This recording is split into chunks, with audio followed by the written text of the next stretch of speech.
Amém? Abra sua Bíblia no livro de Gênesis. Não é difícil, não é difícil. É o primeiro livro da Bíblia. Eu estava em casa nessa manhã, enquanto você abre. Eu estava em casa de manhã, acordo mais cedo. Aí eu fui ter minha devocional, sentei na sala, principalmente hoje, dia de domingo. E aí, quando eu peguei a minha Bíblia, ó, rapaz, minha Bíbliazinha, essa aqui é o meu xodó, a que eu amo, porque foi a primeira Bíblia minha. É a Bíblia Shed. Inclusive eu tenho uma foto aqui com o próprio Shed. Ele autografou para mim. Hoje o Senhor já o recolheu. Mas foi um homem que, poxa, contribuiu para o reino. Quando eu falei com você de manter a saúde para isso, foi um senhor de idade que eu via viajar esse Brasil inteiro. E todo lugar que o Shed chegava, doutor Shed chegava, ele se despedia das pessoas já assim: olha, nós nos veremos logo, logo na glória. Por quê? Primeiro que ele já estava idoso. Segundo que ele estava vindo na igreja e provavelmente ele não ia voltar mais naquela igreja. Então ele já se despedia, né? Falou assim, ó, nos vemos de novo na glória. Ele fazia isso. Mas eu estava falando da minha Bíblia, aí eu peguei essa Bíblia, porque eu gosto de pegar ela, porque ela tem muita coisa anotada aqui, de toda a minha vida, minha caminhada espiritual com Deus. Eu sempre anotava pregações, datas importantes, coisas que Deus falou, e isso é muito bom a gente fazer, porque a gente volta, a gente vai recordando o que Deus já fez, o que Deus já falou. Então isso é importante, irmãos, que a gente esquece muito fácil tudo que Deus faz pela gente. Daqui a pouco a gente está murmurando, chateado, e esquece que Deus já fez grandes milagres na nossa vida, né? Então eu estava com a Bíblia de manhã, e aí eu pensei assim, creio que foi o Espírito Santo me cobrando. Já tem um tempo meses, quase um ano, que eu li a Bíblia corrida pela última vez. Aí eu falei assim, Senhor, eu vou ler de novo, vou começar de novo a leitura da Bíblia corrida de novo. Porque eu posso ler um livro essa semana, outro livro da palavra, mas corrida, de vez em quando, a gente tem que ficar lendo ela, corrida para ler toda. Aí, eu fui para Gênesis, né? Aí eu parei nesse texto aqui. Porque quando eu li o texto, poxa, eu falei, caramba, Espírito Santo, como esse texto aqui é atual. De Gênesis, um episódio, mas tão atual, tão importante, pararmos para rever esse acontecimento e fazer uma aplicação para os dias de hoje.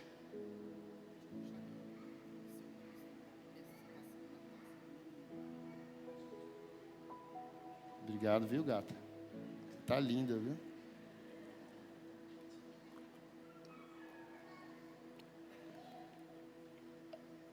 Gênesis capítulo 11. Deixa eu pegar aqui meu óculos.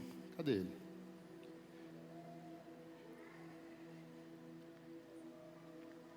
Qual o problema? Está me encarando assim.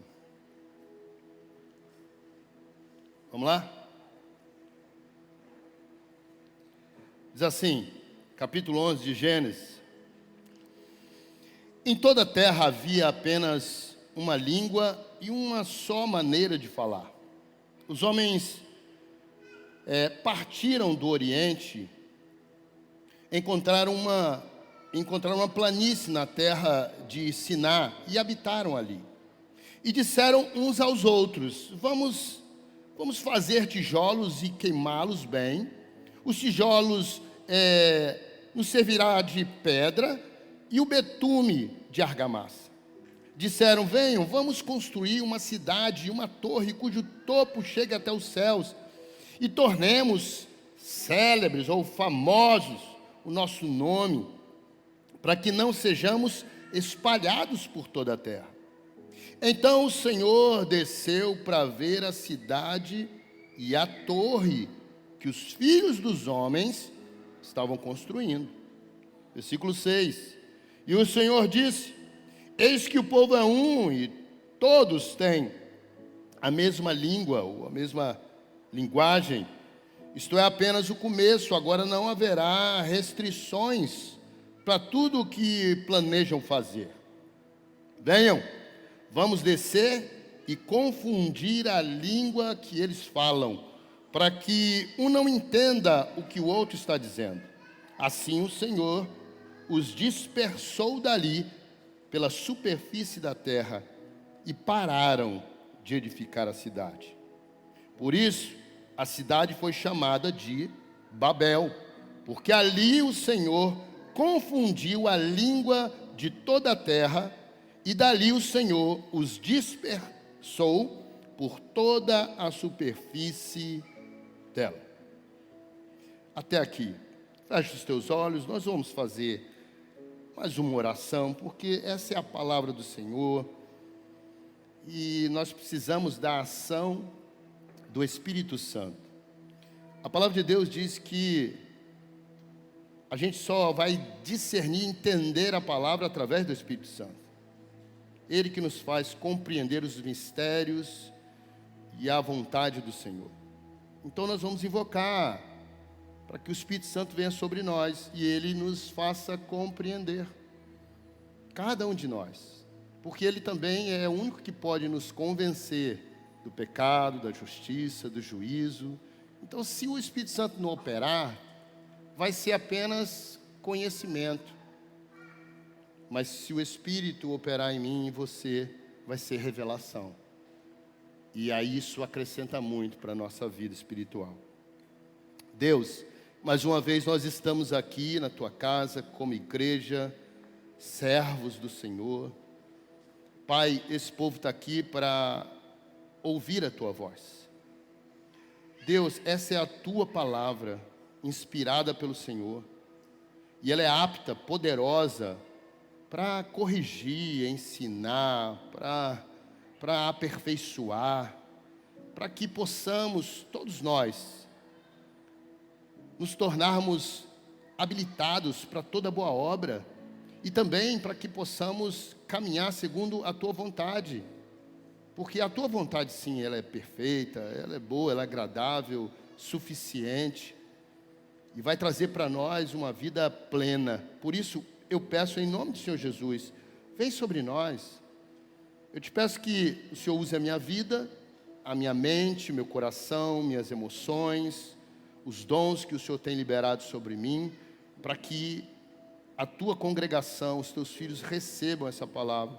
E eu oro também para que cada coração esteja sedento e desejosa de receber a Tua palavra, Senhor. Essa é a minha oração em favor da Tua igreja, em favor de cada um de nós, em nome de Jesus. Amém? Irmãos, na Torre de Babel, a gente vê aqui o quanto o ser humano quer agir por conta própria, embora a gente tenha a instrução correta. Mas Babel, e o título dessa mensagem é esse aí. Babel, ela traz para nós também a revelação do desvio do propósito de Deus para nós. É um marco, é uma circunstância que traz para nós claramente esse entendimento. Por isso que eu fui paralisado pelo Senhor na minha meditação para reler esse texto, e quanto mais eu lia, mais eu via o quanto ele é necessário e atual para nós hoje. Porque nós temos, na nossa condição humana, de pecadores, de filhos de Adão, ou de descendência de Adão, essa questão da nossa natureza, de que mesmo a gente tendo a direção de Deus, a gente se encontra muitas vezes agindo por nossa conta, por nossa própria vontade. Só para você entender assim melhor o momento que acontece Babel, foi depois do dilúvio. Você vai começar lendo Gênesis, vai ver lá Adão e Eva. Lá atrás você já vai ver, né, o pecado original saindo do propósito de Deus. Poxa, Deus só deu uma palavra, Só vocês podem comer de tudo, só não come daquela árvore ali, ó, só isso. O resto vocês estão livres. Poxa, mas exatamente o que, só aquilo que não podia. Por que a gente é assim, né? É um negócio estranho demais, mas o ser humano tem isso. E aí desde lá, aí a gente sabe da história, o homem se corrompeu a tal ponto que o Deus exerceu um juízo e acabou tudo através de um dilúvio. Mas sobrou a família de Noé. E Noé tinha os seus filhos e as suas noras. E a partir deles, quem foram os filhos de Noé? Os pouquinhos murmuraram aí, sem cães já fé. Através desses filhos e suas noras, e o próprio Noé com sua esposa, foi gerado de novo o povo da terra. Às vezes a gente pensa nessas histórias assim como, todo mundo que está aqui foi por causa dessa famíliazinha. Você quer me convencer? Tem umas histórias bíblicas que parece, pois é. Agora, quando o cientista fala, aí a gente acredita. Quando é a Bíblia, a gente fica, historinha, né? Aí quando o cientista vai lá e comprova, aí porque eu vi um estudo. Foi feito um estudo com o DNA, e aí foram vendo eu não sei te dar a precisão de quantidade, mas dentre aquele multidão de gente de DNA recolhido das mulheres, foi visto que foi se fazendo um mapeamento e chegou, acho que em 3 ou 4 matrizes. Por conta do DNA que foi sendo, assim, eu não sei te explicar, não sou cientista, não sou médico, mas o que eu quero dizer a você é que os cientistas viram que começou, é como se você pegasse um rebanho, e daquele rebanho ali você tirasse o sangue de todos eles, e vai ver, opa, todo esse rebanho aqui saiu de uma matriz. Nós temos aqui e Zebedeu. Nossas ovelhas. Ganhamos nossas ovelhas, Salomé e Zebedeu. Aí a Salomé já pariu uma vez. Pariu quem? Esther. E aí a Salomé pariu de novo. Pariu quem? Sara. E aí Sara e Esther vão parir. Pensa aí. E aí ela vai continuar parindo. Aí daqui a pouco nós estamos com um rebanho de 500 ovelhas aqui. Não, entenda. Se puxar o sangue delas tudo, vai encontrar que é tudo fruto de uma matriz. Quem? Zebedeu e Salomé. Nasceu de Salomé. Foi isso, irmão. O estudo foi feito assim, para vocês entenderem. Ficou fácil agora, né? Entenderam. Por quê? Porque geneticamente eles viram que a matriz era uma só. Todas as outras tinham DNA daquela matriz. Foi isso que os cientistas fizeram. E viram que toda a população, foram vendo países, foram fazendo estudo. Isso é um estudo, né, irmão? E foram vendo, colhendo e viram que... Porque começou assim. Vamos lá. Aí teve o dilúvio. Começou ali. E Deus deu um comando. Qual foi o comando que Deus deu? Olha o que Deus deu para eles. Gênesis 9:1. Deus abençoou Noé e os seus filhos, dizendo: olha o que ele disse: sejam fecundos, multipliquem-se e encham a terra. Ponto. Saiam aí, pronto. Beleza. Comando de Deus. Aí a família foi crescendo, foi parindo. Aí é primo com primo. Não pode, hein, irmão? Hoje em dia não pode.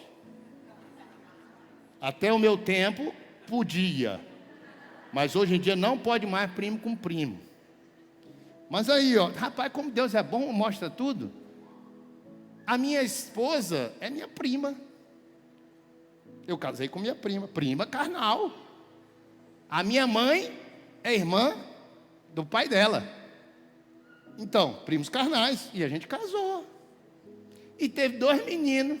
Olha esse menino bonito. Que o povo diz, não pode casar, vai sair defeituoso.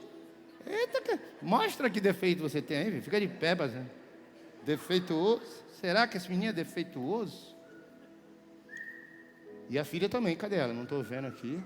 Se não... tá aqui. Defeituosinha.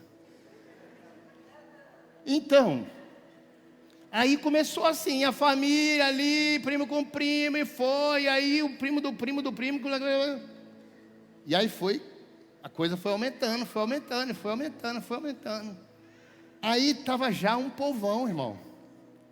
Mas Deus mandou o quê?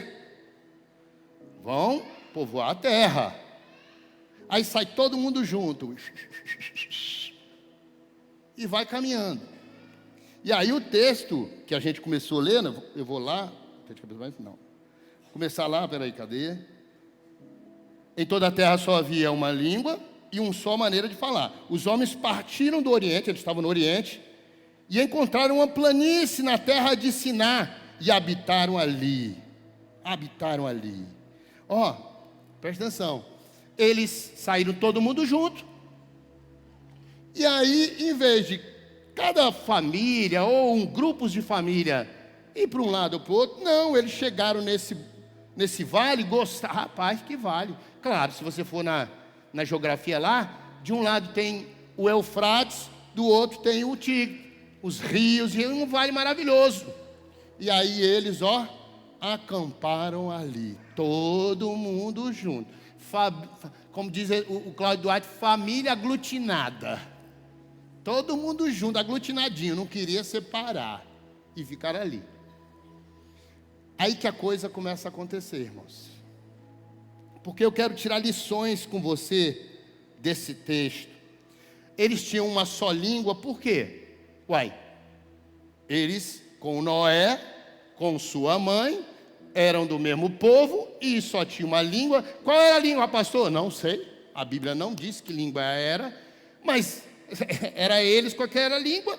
Seus filhos, todos aprenderam a mesma língua e todos os que iam nasceram a mesma língua e só tinha uma língua. E todo mundo falava e todo mundo se entendia. Não tinha outras línguas, irmãos. Era todo mundo falando a mesma linguagem. Por isso que o texto até frisa isso. Então eles tinham a mesma linguagem. A gente vê que nesse momento específico, entrou no coração daqueles homens, e aí eu não vou me estender porque não é importante para nós, mas você vai vendo na descendência, porque vai se sendo descrito na Bíblia, e se você for para o versículo 10, nós estamos vendo o capítulo 11, se você for para o capítulo 10, ele mostra aqui, fulano, que gerou ciclano, que gerou... Aí lá na frente, botou assim, os filhos de Cã, agora são os de Cã, Sem, Cã e Jafé, foram os 3 filhos de Noé. Os filhos de Cã, gerou a Cuxi, Mis, não sei o que, Canaã. Os filhos de Cuxi, esse Cuxi começou a ser o ponto de elo aqui. O Cuxi gerou a Sheba, Avilá, Sabitá, Ramaá, Sabictá, e os filhos de Ramaá, Sabá e Dedã. Cuxi gerou a Nimrod. Gerou esse carinha aqui, o tal do Nimrod. Esse foi o cara. Esse foi o cara. Eu quero que você comece a ver as semelhanças para hoje, tá, irmão? Eu vou começando a te dar pistas para você ver. Veio vindo as gerações e nasceu o Nimrod. Nimrod é descrito aqui como grande caçador diante do Senhor, homem de influência entre todo o seu povo. ele cuidava do povo, ele caçava, ele mantinha muito do que era o sustento, ele era o cara entre todos. E você vai ver depois que Nimrod é o cara que lidera esse desvio de propósito. Ele que propõe. Aquele que está dizendo assim, vem cá, vamos aqui, façamos nós vamos fazer isso. Ele é o cara que está promovendo algo que aparentemente para eles era maravilhoso. Deixa eu continuar o texto que você vai entendendo acerca disso. Versículo 3. Vamos lá, versículo 3. E disseram uns aos outros, eles não buscaram o conselho de Deus, disseram uns aos outros. Eles vinham de uma linhagem que viram ou ouviram a falar do dilúvio e de que Deus caminhava com Noé, e eles sabiam quem era Deus, eles conheciam toda a história, mas uns disseram aos outros e não buscaram a Deus primeiro para o conselho e para a direção. Aí eu quero, antes de falar do Nimrod, eu quero até parar aqui para chamar a atenção disso. Nós, irmãos, somos rápidos em decidir a nossa vida, o nosso futuro, em pensar o que vamos fazer sem consultar a Deus. Podemos até fazer o que eles conversam uns com os outros. E aí a gente pode ir até para a Bíblia, na multidão de conselhos, a sabedoria. Sim, quando a gente busca conselho da palavra. Mas a maioria de nós não busca a Deus para tomar decisões. E a primeira coisa que a gente vai ver no desvio do propósito de Deus para essa turma foi não buscar a Deus antes de tomar a decisão de fazer o que eles fizeram. Aí, gente, a gente podia até parar aqui hoje e nem falar dos outros pontos que são importantes para destacar nesse texto. Isso dá pano para manga, como diz o ditado. Pano para manga. Decidir as coisas sem consultar a Deus, sem buscar a Deus. Eu não preciso que você levante a mão, não. E eu assim, eu vou dizer aqui, eu vou arriscar.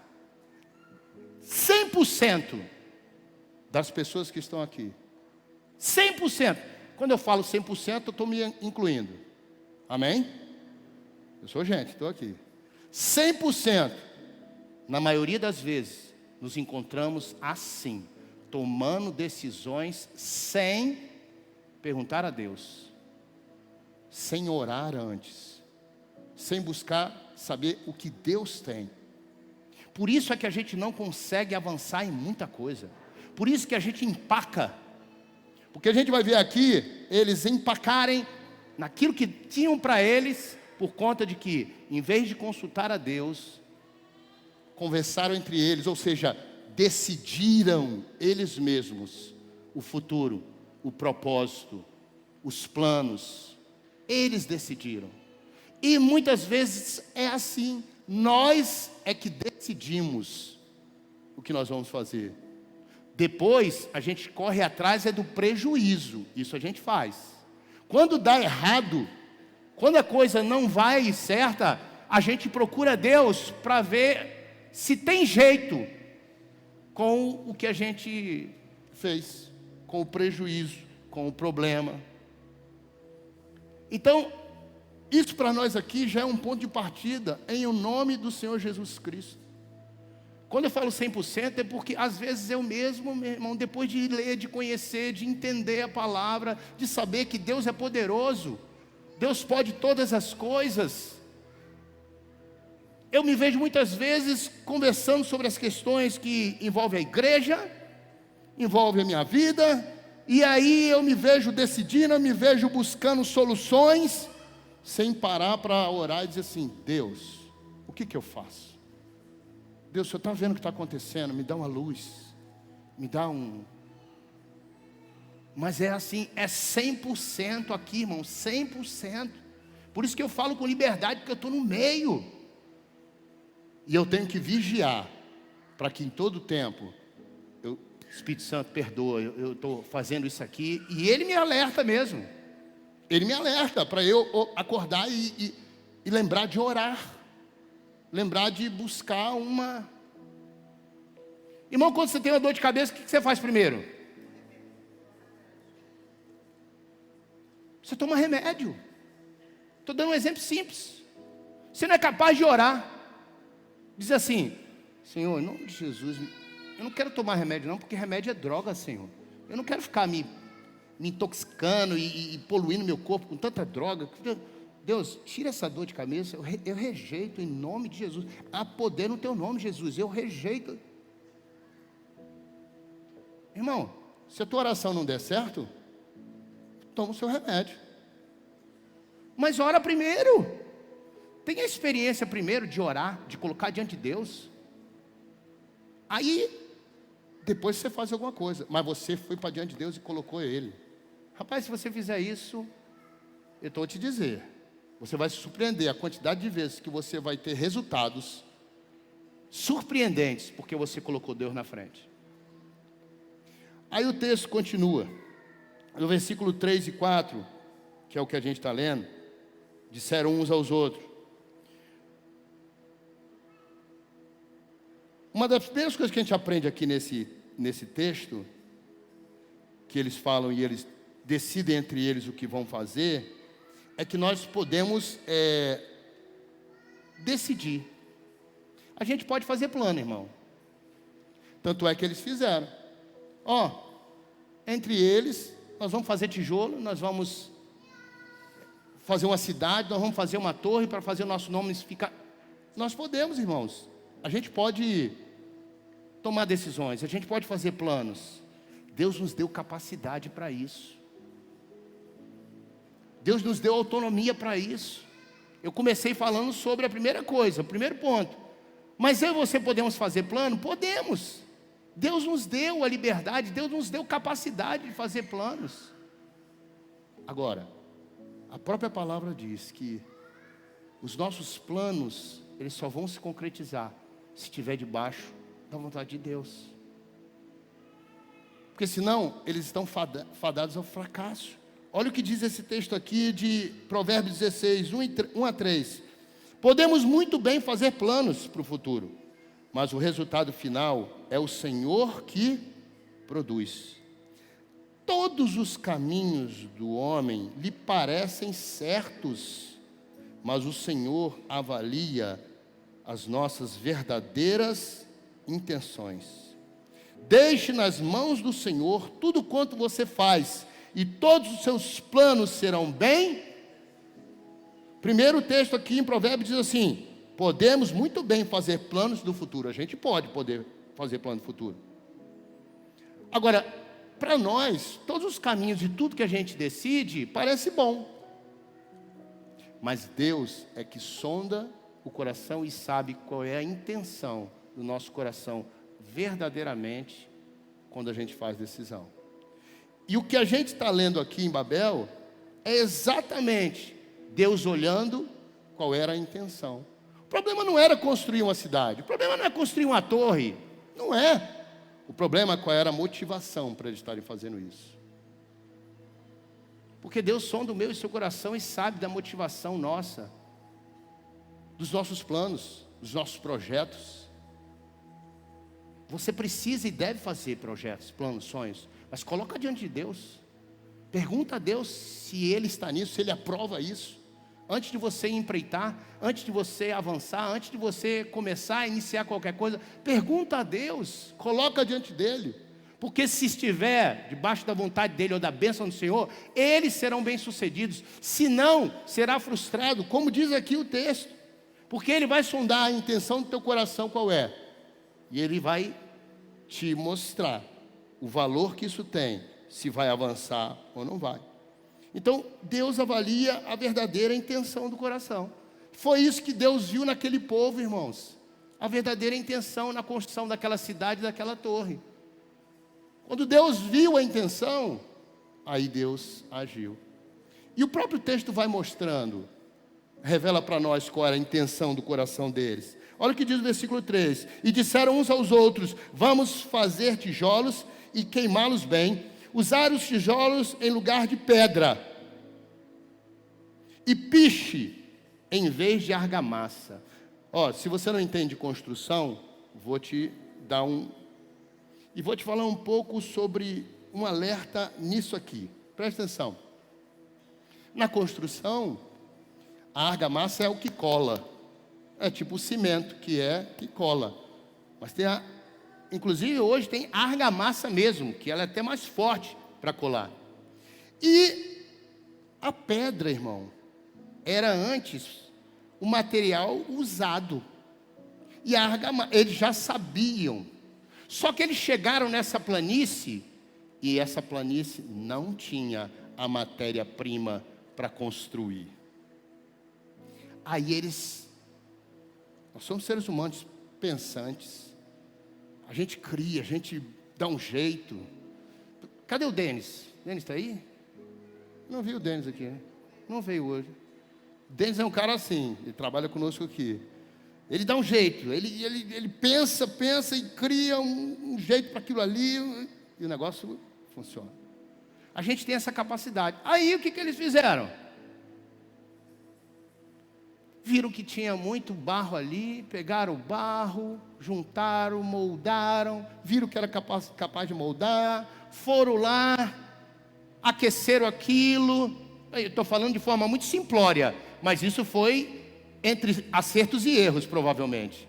Tentaram, não foi assim, pum, já descobriram a pólvora. Não, eles foram tentando ver um material, alguma coisa, mas eles descobriram que pegando, fazendo aquele molde e botando para assar, endurecia e ficava duro, e aquilo dava para construir. Eles já se orgulharam disso. Por quê? Pela capacidade deles.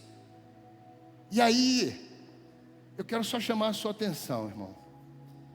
Qual é o melhor material mesmo? A pedra ou um tijolo? Hein? Irmão, se você construir hoje uma parede de pedra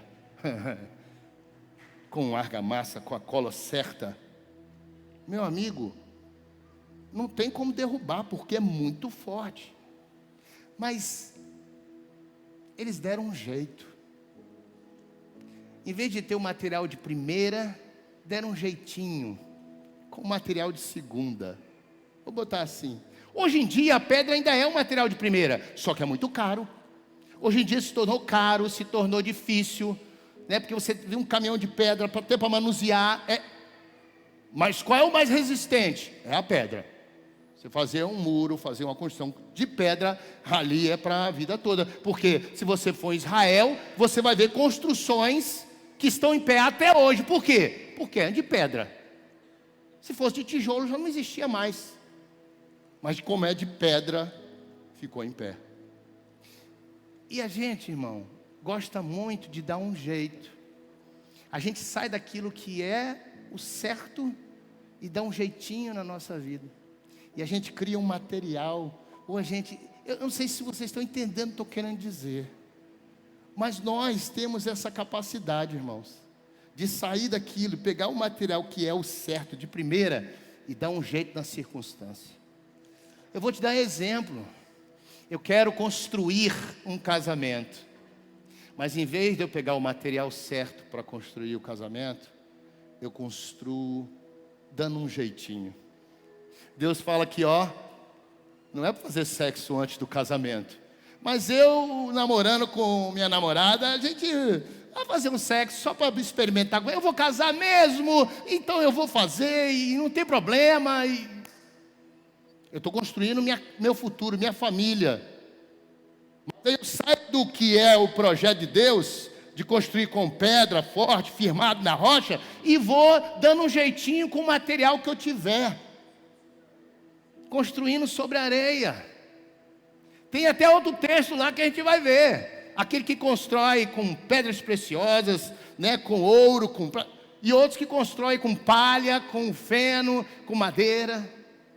E a gente vai dando um jeitinho, irmão, para fazer a nossa família, criar a nossa família, não com o material certo, mas a gente tem a capacidade de dar um jeito para levantar a construção da nossa família em cima. E eu dei só um exemplo, irmão. Você quer ver outro exemplo? A gente quer formar, ser um profissional.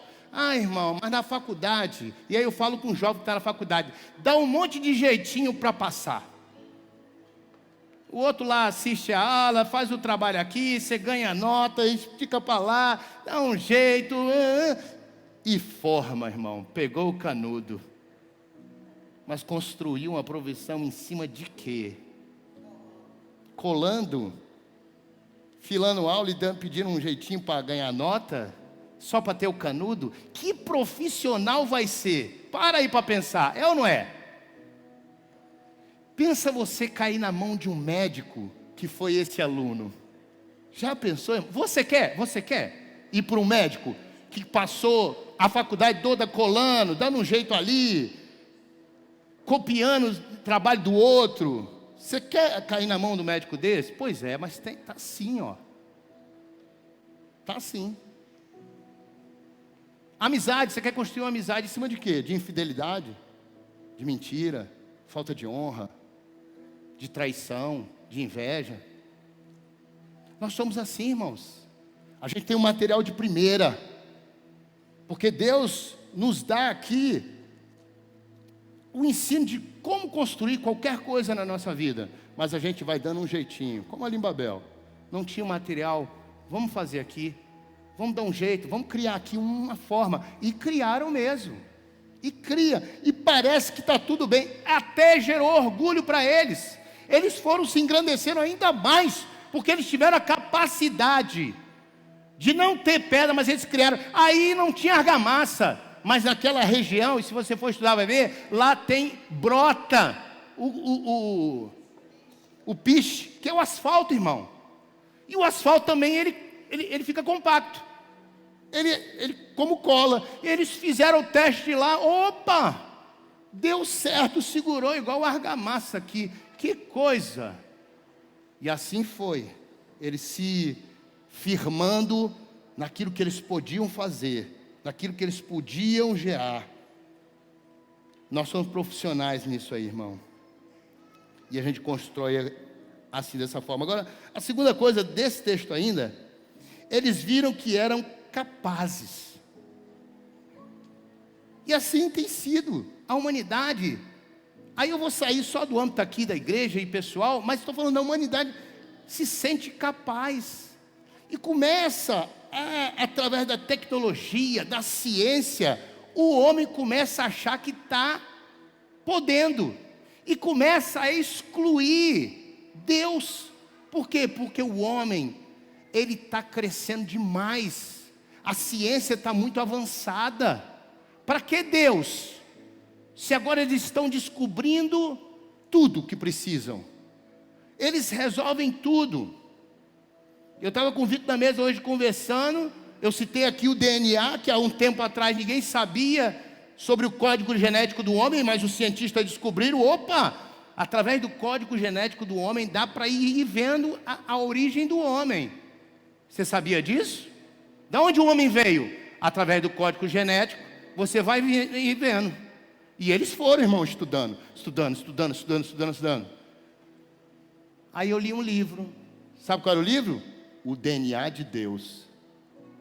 Um cientista que fez parte da equipe, inclusive americano, na época foi Bill Clinton, que a pesquisa estava bem avançada, foram indo, para descobrir a origem do homem, foram, estamos chegando perto. Aí chegou aqui, num lugar. Aí ali eles pararam assim, e agora? Não, aqui não tem mais jeito, aqui só uma criação. Eles chegaram, por isso que o cara cientista se converteu, inclusive. Por quê? Porque ele viu que não tinha jeito. A ciência foi até onde ele podia, descobrindo como Deus fez o homem, como Deus trabalha dentro do homem, como as células, como tudo. O homem já sabe tudo. Só que tem um lugar dessa descoberta, o fundo, eles estão indo no fundo. Quando chegaram lá no fundo, tem uma parede aqui que eles não conseguem passar, não conseguem explicar. Por quê? Porque dali só uma criação. Não tem mais como explicar aquilo ali. Pronto. Mas o homem em cima da ciência, ele está se achando.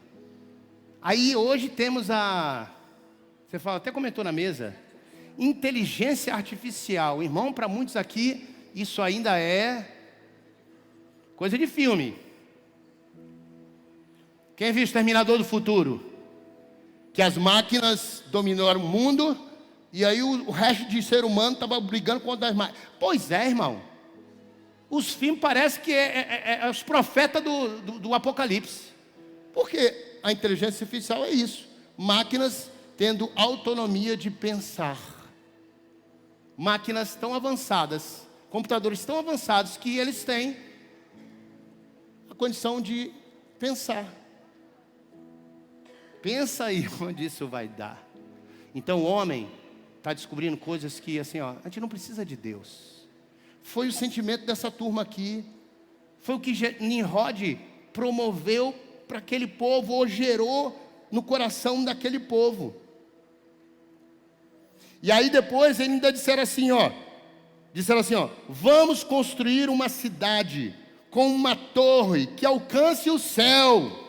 Assim nosso nome será famoso ou célebre, e não seremos espalhados por toda a terra. Olha aí uma afronta direta agora a Deus. Porque qual foi o comando de Deus lá atrás? Sejam fecundos e se espalhe por toda a terra.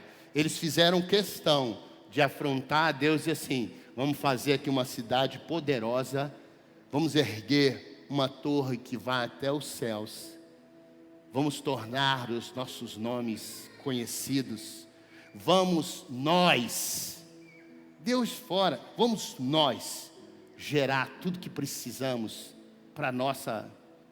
E você vê o cara ali tentando ou estabelecendo naquele momento ali algo que era o princípio do que nós estamos vendo aqui lá atrás. Na verdade, na história nós já tivemos.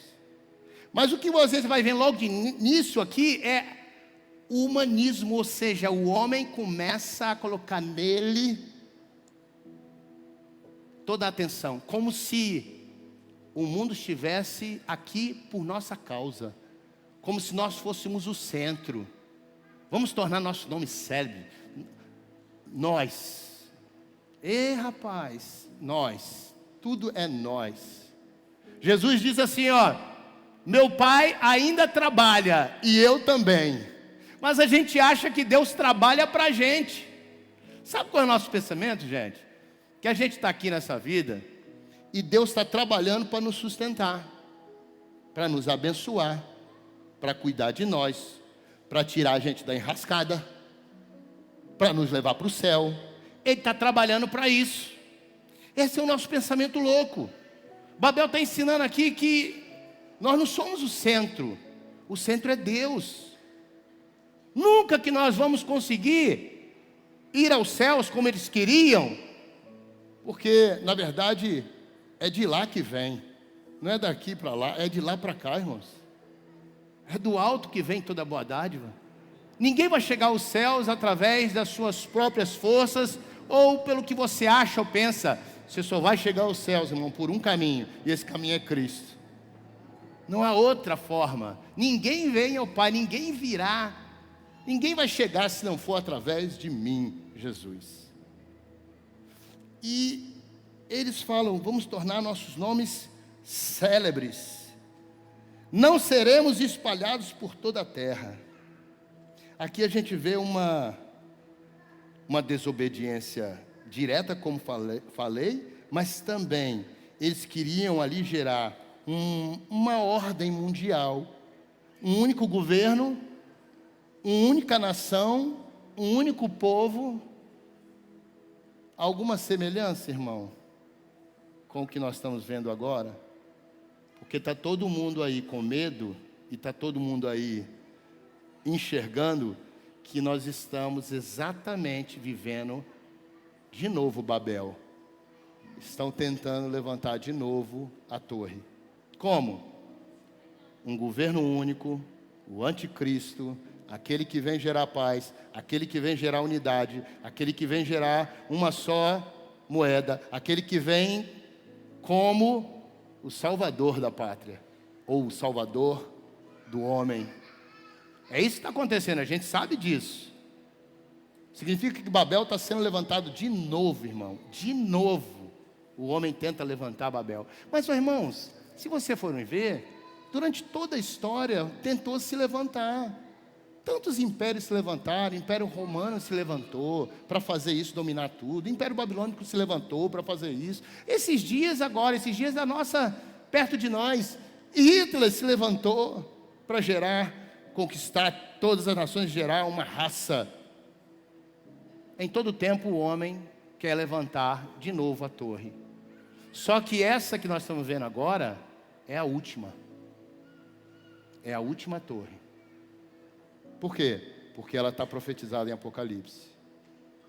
É a última torre, o anticristo. Não vai ter outra depois dessa. Estamos às portas, irmãos. Por isso essa palavra, do mesmo tempo que está tão longe, está tão perto para nós agora. A gente vai olhando para isso assim, caramba, eu fui falando, caramba, Deus, de novo nós estamos vivendo a Torre de Babel hoje. O homem é esse que está olhando só para si, esse que acha que pode, esse que acha que tem poder, é esse aí, essa soberba. E o homem é assim, mas eu e você precisamos olhar para nós, porque muito disso nós somos no nosso dia a dia e na nossa vida. Não buscamos a Deus, não queremos saber o que Ele quer para nós, nós tomamos nossa decisão, a gente acha que o mundo gira em torno da gente, a gente não pensa no próximo, não trabalha para o reino, não obedece a palavra, não faz o que Deus quer. Deus diz, faz isso, vai a todo lugar. Não vai. Chega no lugar e para. Isso aqui eu vou levantar a minha torre. E aqui é o meu domínio. É diferente? Não é não, gente. É a mesma coisa. Só que é você, é a sua torre, é a sua casa, a sua família. É nisso que nós pensamos. É por isso que trabalhamos.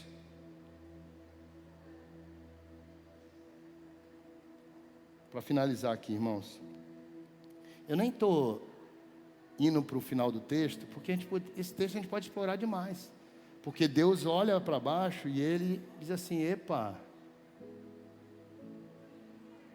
olha lá, olha o que está acontecendo. Vamos desmanchar aquilo, porque é só o início. É só o início. E eles estão unidos com uma só linguagem. Não há limite para o que eles vão tentar fazer. Para o mal que eles vão realizar. Eles iam realizar algo. E os planos de Deus não são frustrados, irmão. Aí Deus vem e confunde. Eu quero te dizer, irmão, irmã, não tema. Não tema tudo isso que está acontecendo. Não tema. Porque, Deus não precisou mandar um dilúvio de novo.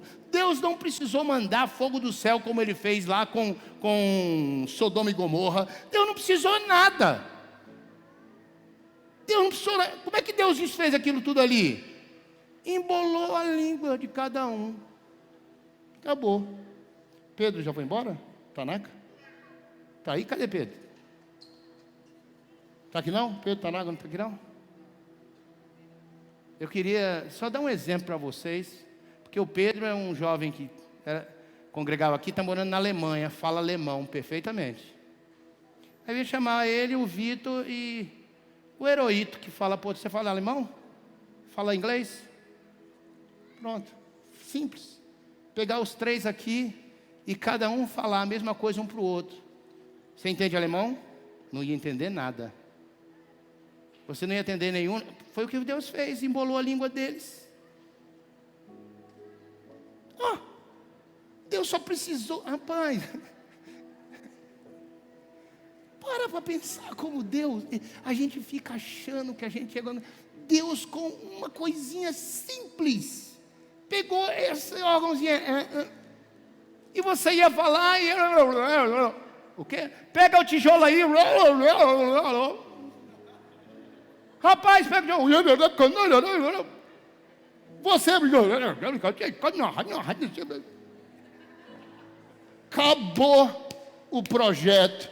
Como é que vai construir? E sinais? Faz a massa. Tijolo, tijolo, cozinha o tijolo. Não tem construção que dê certo, irmão. Acabou. Uma coisa simples. Assim é a minha, a sua vida. Qual o tamanho do problema? Qual é a situação? Um toque de Deus, uma coisa simples, muda tudo. Tudo, irmão. Assim, você nem espera. Nem passou pela sua cabeça. E assim será com essa nova Babel, irmão. Estão levantando, tem. Mas Deus já disse aqui, ó, que é para cair. Ele só precisa de uma coisa. Só precisa de uma coisa. Com essa Babel que está crescendo. Que você esteja atento. Que você esteja ligado nos sinais. Que você esteja pronto. Para de construir a sua Babel particular. Para de governar a sua vida segundo o seu pensamento e os seus projetos. Para de caminhar dessa maneira. Se volta para Deus de verdade. Todos os dias para buscar em Deus o rumo da sua vida. Porque falta pouco, está às portas. Essa Babel está sendo construída de forma acelerada. Acelerada, irmãos. Tem meses que eu não pego numa cédula de dinheiro. Esses dias que eu tive que pegar, porque às vezes a funcionária lá em casa precisa do dinheiro para ir embora. Aí não adianta eu passar o Pix na hora, porque ela precisa pagar. Rapaz, a gente corre pela casa, procura moeda para formar 5 contos para ela ir embora. Hoje, daqui uns dias, não, o papel moeda vai acabar. Nos Estados Unidos, só de informação, o dólar acabou. Eles vão tirar de circulação. Não vai ter mais o dinheiro papel. Já foi declarado, não vai ter o papel, é tudo eletrônico. A Babel está vindo com força total. Você não vai fazer nada. Comprar, vender e tudo mais, se não tiver no esquema. Por isso que a Bíblia fala assim, se prepara, esteja atento, crente, vigia, porque os dias estão chegando. A Babel está sendo levantada novamente, mas é a última, irmão. E talvez você veja, não sei quanto tempo você vai viver, mas talvez você veja a Babel se erguer. E veja o agir de Deus. Glória a Deus se a gente estiver aqui para ver, irmão. De início vai dar medo, porque as coisas vão apertar muito. Mas saiba, do mesmo jeito que Deus só precisou disso, embolar a língua deles. Deus pode gerar uma confusão tão grande entre eles mesmos, que o desfecho disso vai ser muito mais rápido do que a gente pensa. Mas uma lição final para nós, desse texto. Os levitas podem vir. Uma lição final. Que eu nem tratei disso. Mas se eles tinham a mesma língua, a mesma fala, e Deus diz assim, ó, vamos misturar, porque senão não tem limites para o que eles podem fazer. E eles estavam fazendo aquilo que era contrário à vontade de Deus. Agora pensa aí. Eu, você, nós, a igreja, unidos, falando a mesma linguagem. E obedecendo a palavra do Senhor e fazendo juntos aquilo que o Senhor nos mandou fazer. Não há limites para o que a gente pode realizar sobre essa terra. Mas a pior coisa que existe na nossa igreja hoje, no nosso cristianismo, sabe o que é? Cada um fala uma língua. Cada um está construindo sua Babel particular. E aí a gente não vai como igreja para lugar nenhum. Sabe por quê, irmãos? Cada um vai sair daqui e volta para a sua construção. da sua Babel. Feche seus olhos.